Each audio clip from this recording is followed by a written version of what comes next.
اسلام آباد میاں والی پولیس نے اسلام آباد پولیس کے ہمراہ اپوزیشن لیڈر کے گھر چھاپہ مارا، تاہم عمر ایوب گھر پر موجود نہیں تھے۔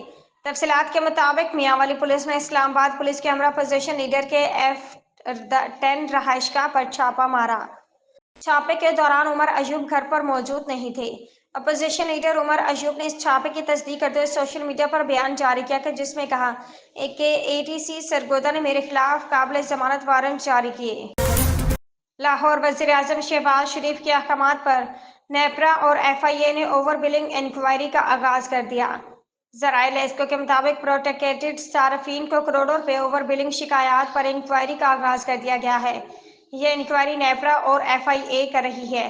جن صارفین کو پروریٹا بل ملے وہ واپس ہو جائیں گے۔ پروریٹا سسٹم کی منظوری کنسلٹنٹ منسٹری ثاقب جمال، لیسکو انتظامیہ نے دی تھی۔ اعلیٰ سطح کمیٹی وزارت اور لیسکو مینجمنٹ ذمہ داران کا تعین کرے گی۔ کراچی میں مسلح افراد نے کاؤنٹر ٹیررازم ڈپارٹمنٹ CTD کے افسر علی رضا کو گولیاں مار کر شہید کر دیا۔ پولیس کے مطابق فائرنگ کا واقعہ کریم آباد کے علاقے میں پیش آیا جہاں نامعلوم افراد نے افسر علی رضا کو ٹارگٹ کلنگ کا نشانہ بنایا۔ Ali Raza DSP CTD investigation تعینات تھے اور کراچی آپریشن کے اہم افسر تھے اور شہید پولیس افسر چودھری اسلم کے قریبی ساتھی بھی تھے۔ پیرس میں جاری ڈائمنڈ لیگ 2024 میں جیولن تھرو ایونٹ میں پاکستانی ایتھلیٹ ارشد ندیم میڈل جیت نہ سکے۔ پاکستانی ایتھلیٹ ارشد ندیم ایونٹ میں چوتھی پوزیشن پر رہے۔